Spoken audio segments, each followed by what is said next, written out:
The final word was a coin. Not a word at all, but the cold, definitive clink of silver on polished oak.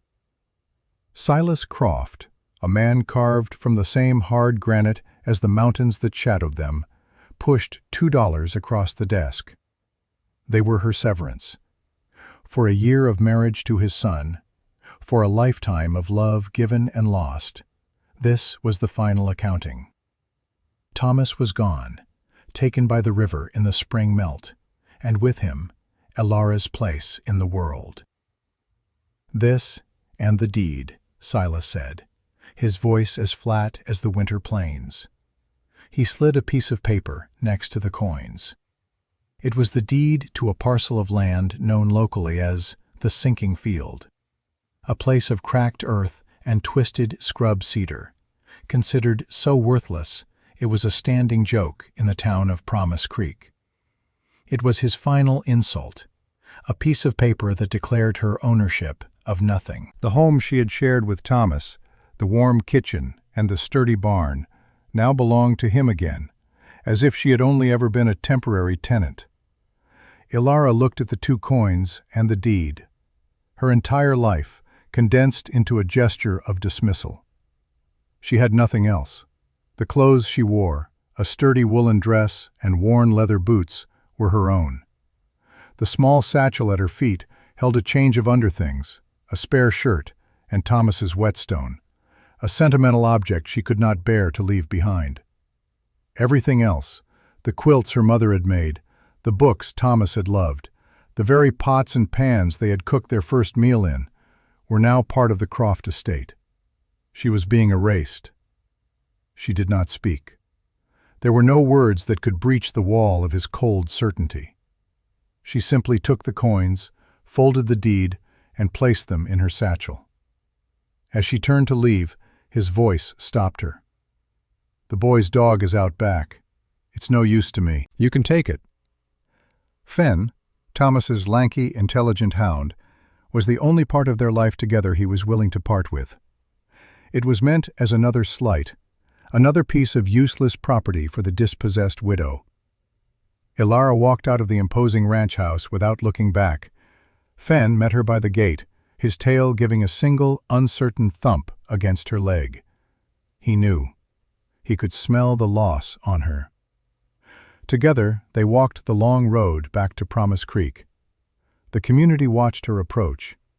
They had attended the funeral, offered their condolences in hushed, pitying tones, and then retreated back into the safety of their own lives.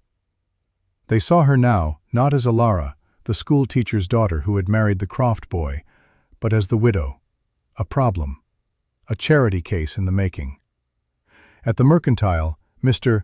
Gable, a man whose kindness was always measured against a ledger of practicality, stopped polishing the counter as she entered. "Elara," he said, his tone heavy with concern, "what will you do?" "I'll need an axe," she said, her voice quiet but clear. "A good one, and a shovel." He blinked, confused. "An axe? Child, there's a stage leaving for the east tomorrow. You have family there, don't you? This is no place for a woman alone." His advice was the town's consensus. Flee. Go back to where you belong. Disappear. "The Sinking Field is mine now," she said, laying one of her 2 silver dollars on the counter. The coin seemed to absorb all the light in the room. "I'll need 50 pounds of flour, 10 of salt, a sack of seed potatoes, and whatever root vegetable seeds you have. And the axe. And the shovel." A murmur went through the few customers in the store. The Sinking Field. They knew the place. A cursed bit of geology, a depression where the earth had soured. To try and live there was not just foolish. It was a form of madness. Mr. Gable sighed, seeing the resolve in her eyes. It was a look he had seen in his own father, a stubborn refusal to bend to the obvious. He knew then that arguing was useless. He took her dollar and began to gather the supplies. She was making a choice, not to flee, not to accept charity, but to walk toward the worthless land the world had given her. She would stand on her own ground, even if that ground was broken. She left the mercantile with her supplies loaded onto a small handcart she'd purchased for a few cents. The town watched her go, a small, solitary figure with a dog at her side, pulling her meager possessions toward the wilderness. They shook their heads, their faces a mixture of pity and scorn. They saw a woman walking toward her own grave. Ilara did not look back. She fixed her eyes on the jagged line of the mountains to the west, where her land was waiting. The air was already growing cold. Autumn was closing in like a fist, and she had nothing but $2, a dog, and a place no one else wanted. It would have to be enough. The journey was a punishment. The handcart, light at first, grew heavier with every mile, its iron-rimmed wheels catching on every rock and root. The road to Promise Creek was a well-worn track, but the path to the sinking field was little more than a game trail that dwindled and vanished into the unforgiving terrain. Ilara's hands, soft from a life of keeping house and tending a small garden, were soon raw and blistered from the rough wood of the cart's handle. Fen scouted ahead, his ears alert, his presence a small comfort in the vast, indifferent landscape. For 2 days she walked. The rolling, gentle hills around the town gave way to a harsher country of stone outcroppings and sparse, wind-battered pines. The land felt ancient and unwelcoming, a place that had long ago decided it had no use for the soft ambitions of humankind. She slept on the cold ground, wrapped in a single blanket, with Fen curled against her back for warmth, his low growl a constant warning to the unseen creatures of the night. On the 3rd day, she found it.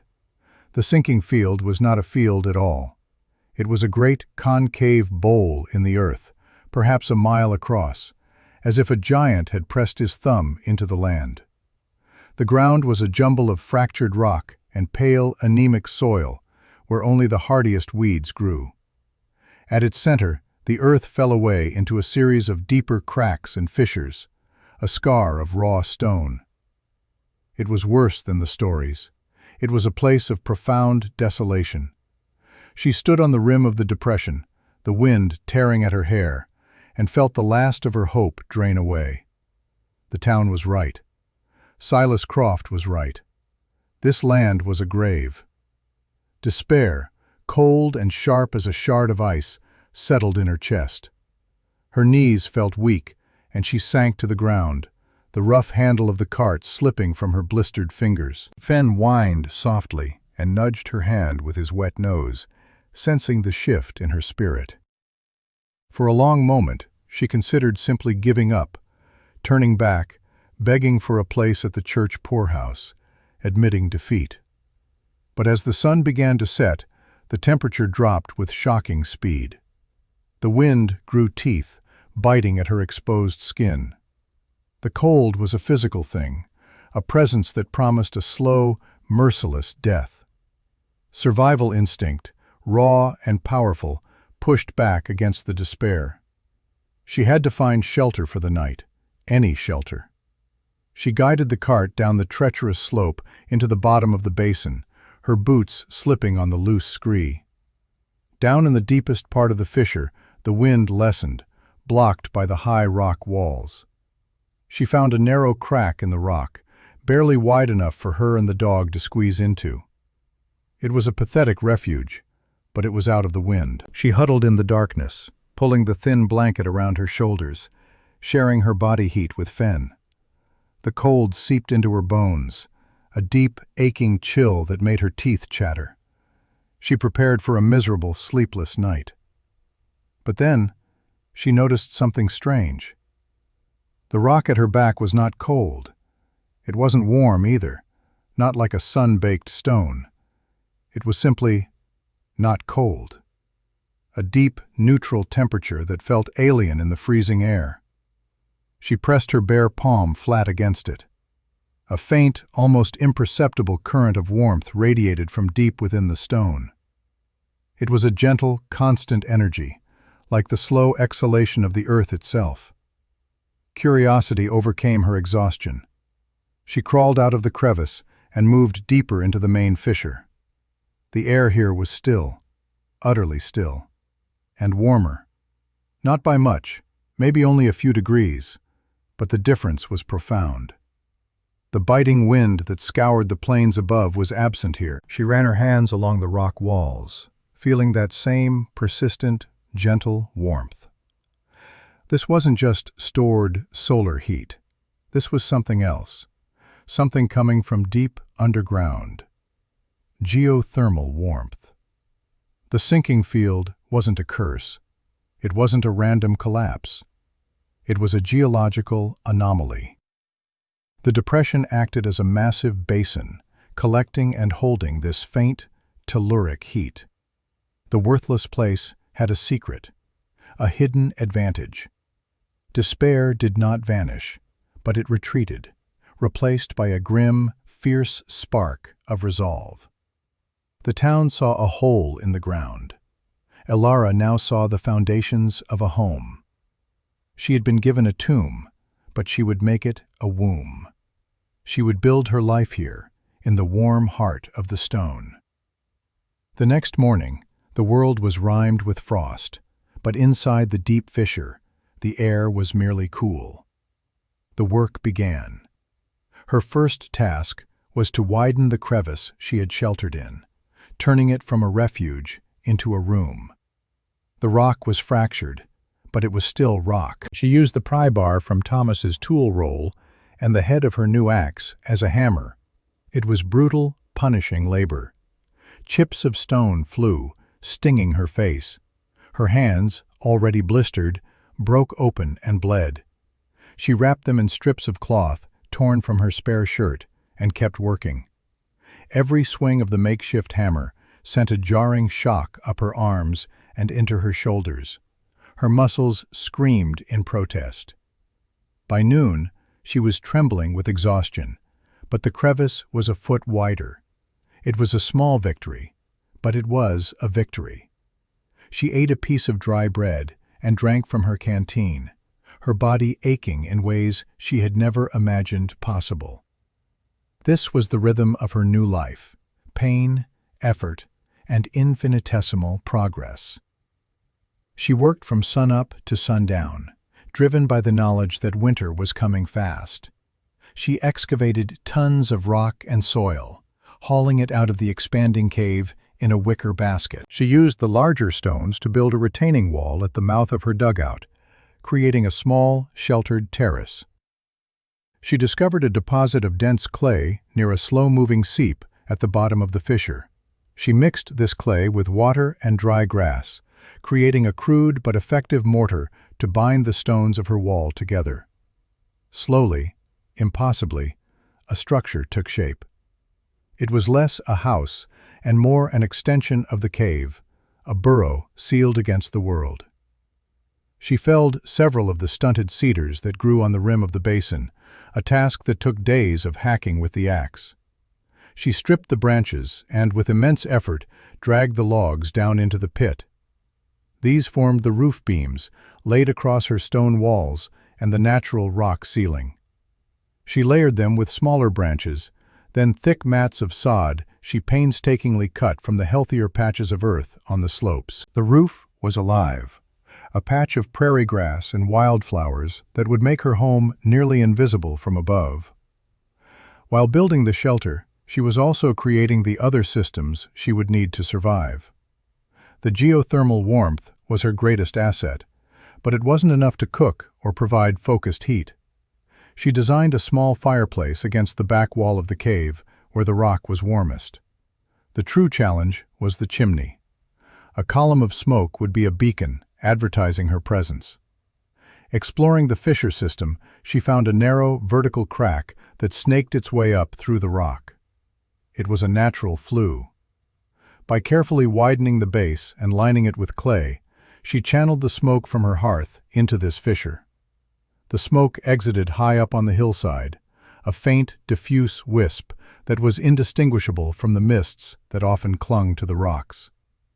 Water came from the seep she had found. It was a slow but steady drip of clear, cold water, filtered through 100 feet of stone. She dug a basin below it, a cistern, and lined it with a thick layer of puddled clay, which she smoothed and fired with hot coals until it was as hard and waterproof as pottery. This small pool would be her year-round source of fresh water, protected from freezing by the same warmth that protected her. But her most ambitious project, the one that bordered on madness, was the garden. The soil in the basin was poor, but the ground itself was warm. If she could bring good soil here, she could grow things that should not be able to grow in this climate, especially not through the winter. She identified a spot on her small terrace, a sunken bed protected by her wall and warmed from below by the earth. Then began the most arduous task of all. Miles away, near the river Thomas had drowned in, was a floodplain with rich, black alluvial soil. She began to haul it, one bucket at a time. She would walk for hours, fill 2 buckets with the heavy, dark earth, and carry them back, her shoulders and back burning with the strain. It was a pilgrimage of dirt. Each journey yielded only a few cubic feet of soil for her garden.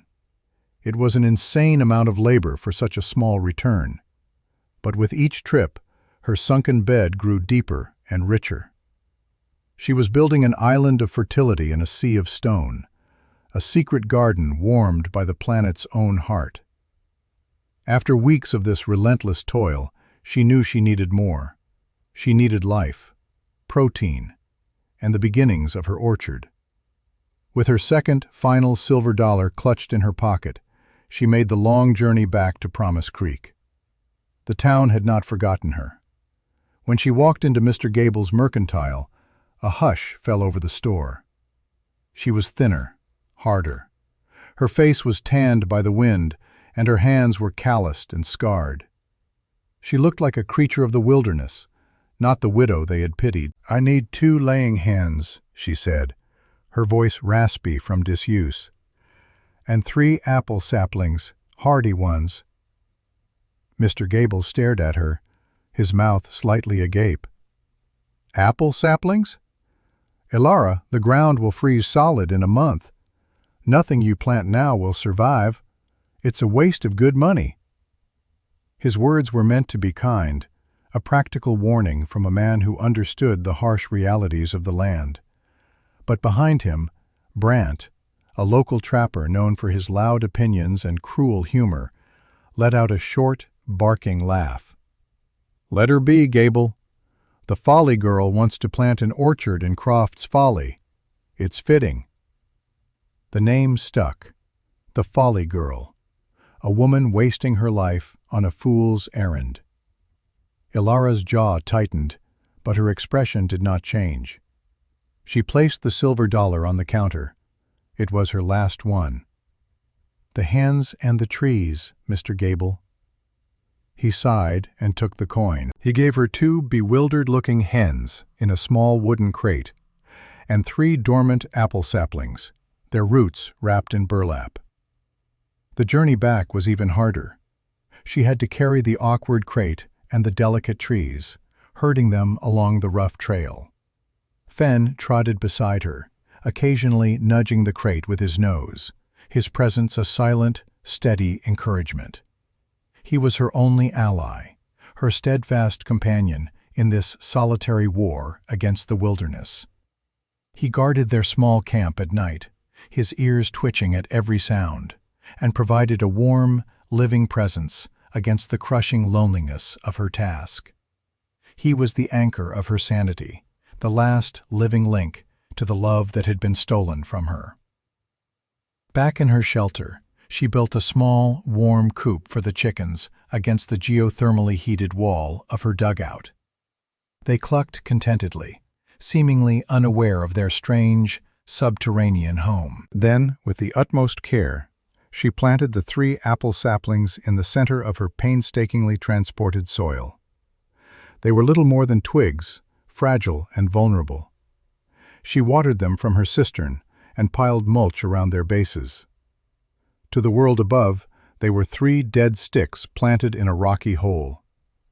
But down here, in the gentle warmth of the earth, their roots could grow, safe from the coming frost. The mockery from town solidified into a local legend. Travelers would sometimes detour to the rim of the sinking field to peer down, hoping for a glimpse of the Folly Girl. They would see the faint wisp of smoke from the hidden chimney, or the top of her sod roof, and shake their heads, marveling at her stubborn insanity. Brant made a point to ride by one afternoon while she was hauling buckets of soil. He didn't dismount, just sat on his horse, looking down at her. "You're trying to farm the devil's hearth, woman," he called down, a smirk on his face. "Nothing good grows in hot ground. It's unnatural." He spat a stream of tobacco juice onto the rocks and rode away, laughing. His words echoed the town's sentiment. What she was doing was not just foolish, it was a violation of the natural order. A woman alone, living in a hole, trying to grow apples in stone. It was an affront to common sense. Elara ignored them. Her world had shrunk to the rhythms of her homestead. The first snows came, blanketing the landscape in a vast, silent white. But in her sunken world, life continued. The snow insulated her sod roof, making her dugout even warmer. Her daily routine was simple and relentless. Wake before dawn, tend the fire, feed the chickens, collect the single precious egg they laid each day, check the apple saplings, haul water from the cistern, reinforce the walls, carve a new tool handle, mend her worn clothes, read the one book she had, a copy of Thomas's volume on Roman engineering, studying the principles of arches and buttresses. The isolation was a physical presence, a weight that pressed in on her during the long, dark evenings. Sometimes the silence was so profound she could hear the beating of her own heart. But she was not helpless. She was the sovereign of this small, warm kingdom of stone and soil. In the dim light of her shelter, she had created a miracle. Her root vegetables, planted in the deepest, warmest part of the garden bed, were sprouting. Small green shoots pushed through the dark soil, a defiant splash of life in the dead of winter. She had built a world that obeyed her own rules. Her systems were tested. A pack of wolves, lean and hungry, scented her chickens one night.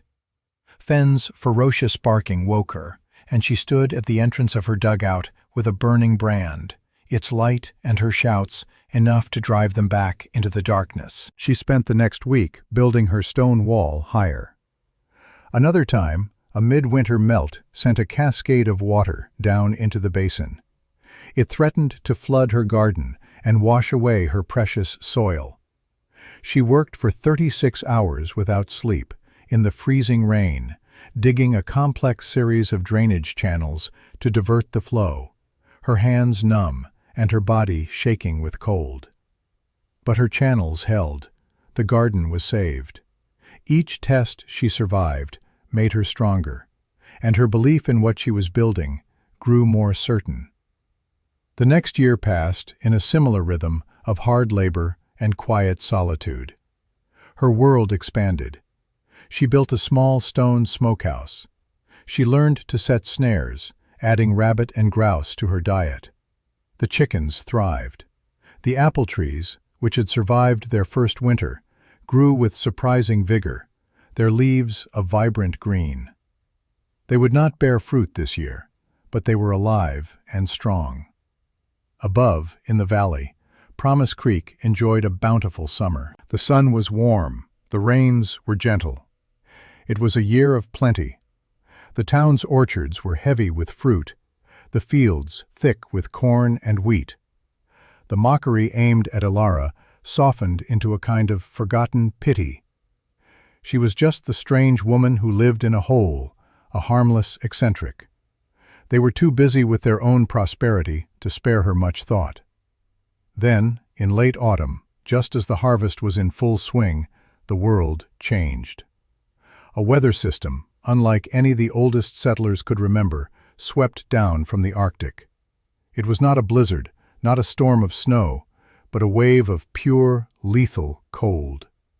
The sky turned a strange, crystalline gray, and the temperature plummeted. It dropped 20 degrees in an hour, then 20 more. It was a killing frost, a deep, penetrating freeze that came weeks too early, with an unnatural intensity. For 3 consecutive nights, the temperature fell far below zero. The air itself seemed to crackle with cold. In Promise Creek, the consequences were catastrophic.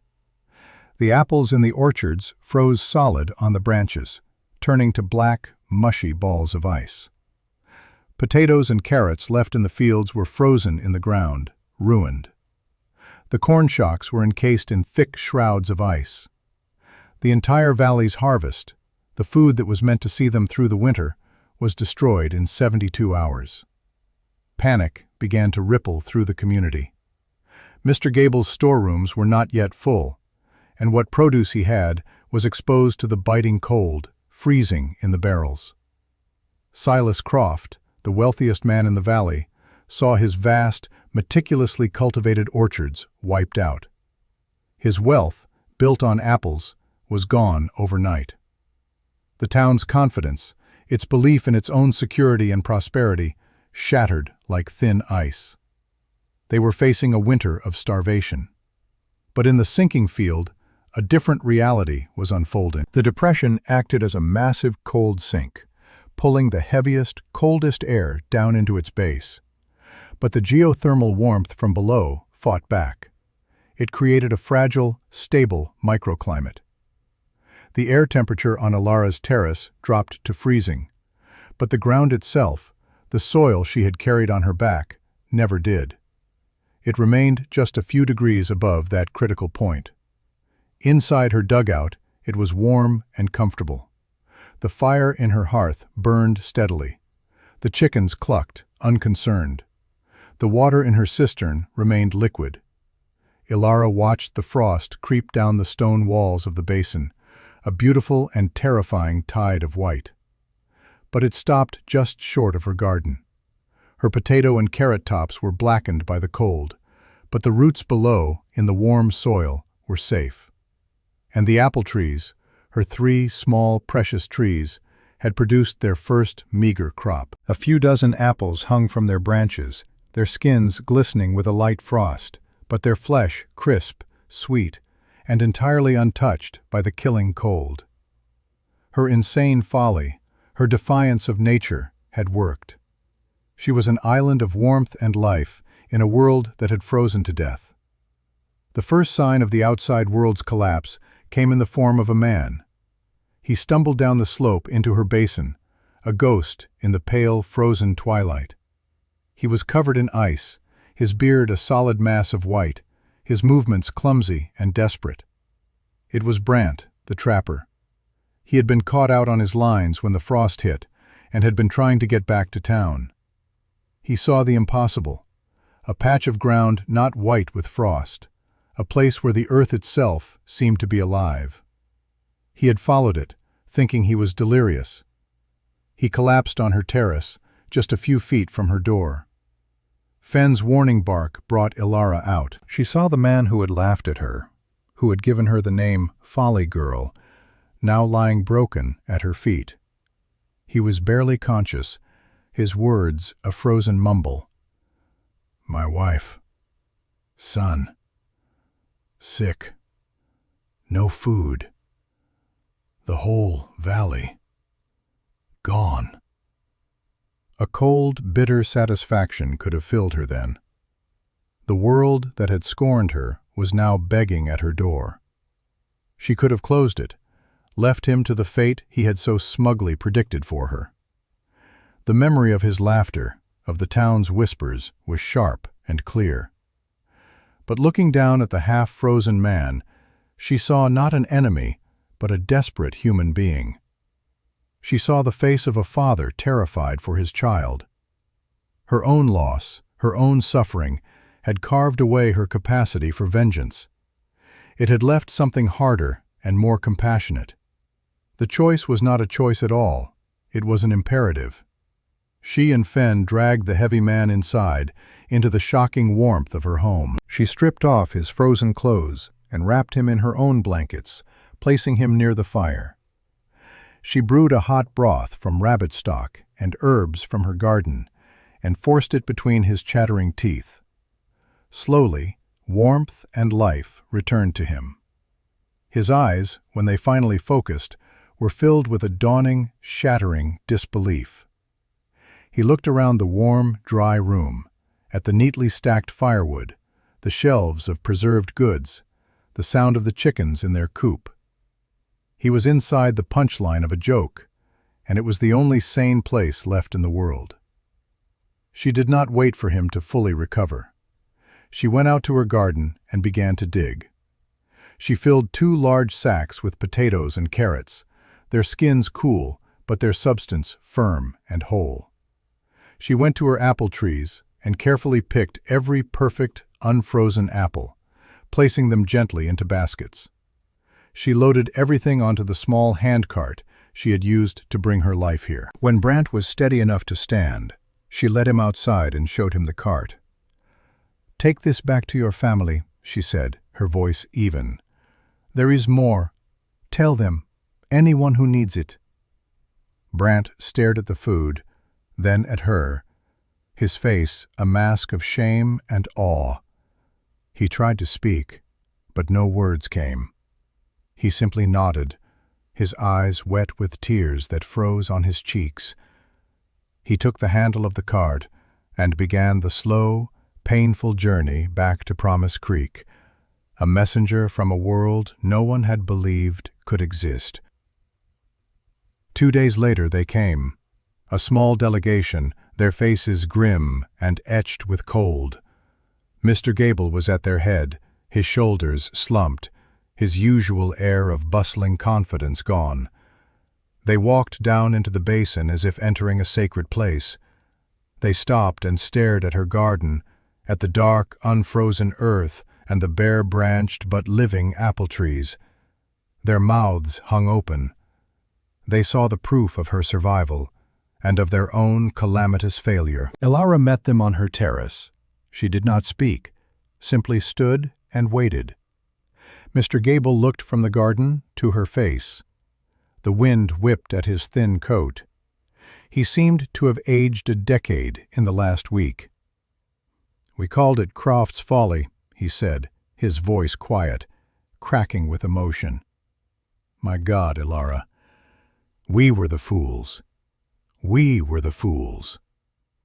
Another man in the group, a farmer whose own orchard was now a wasteland of black, frozen fruit, shook his head slowly. "How?" was all he could manage, a whisper of pure incomprehension. Elara looked at their faces, the faces of the men and women who had pitied her, mocked her, and dismissed her. There was no triumph in her heart, only a deep, quiet weariness, and a sense of profound, unshakable certainty in the world she had built. She did not say, "I told you so." She did not remind them of their scorn. Her vindication was not in their shame, but in the simple, undeniable fact of the apples in her baskets. She gestured toward the sacks of root vegetables and the fruit she had gathered. "The harvest was good this year," she said, her voice calm and steady. "Take what you need for the children. Send others. We will ration it out. No one has to starve." Her grace was more stunning than the garden itself. It was a kindness they had not offered her, a generosity they did not deserve, and it broke them. They wept, grown men standing in the cold, their pride shattered, humbled by the quiet strength of the woman they had cast out. That winter, the sinking field became the heart of Promise Creek. Elara's sunken orchard, her impossible garden, fed the town. A system was established. Families would send one person on the long walk to her homestead, and she would give them a carefully measured portion of food, enough to sustain them, but not so much as to deplete her stores too quickly. They brought what they could in trade: firewood from trees that had died in the frost, tools, cloth, salt from their own dwindling supplies. They brought their respect. The name Folly Girl died. In its place, a new one was spoken with reverence: the Orchard Keeper.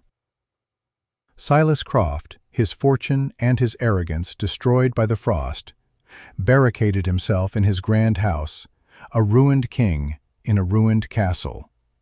He never came to her for food. Pride, it seemed, was the one thing the frost could not kill. The town's power structure shifted. The wisdom of men like Croft and Gable had failed them.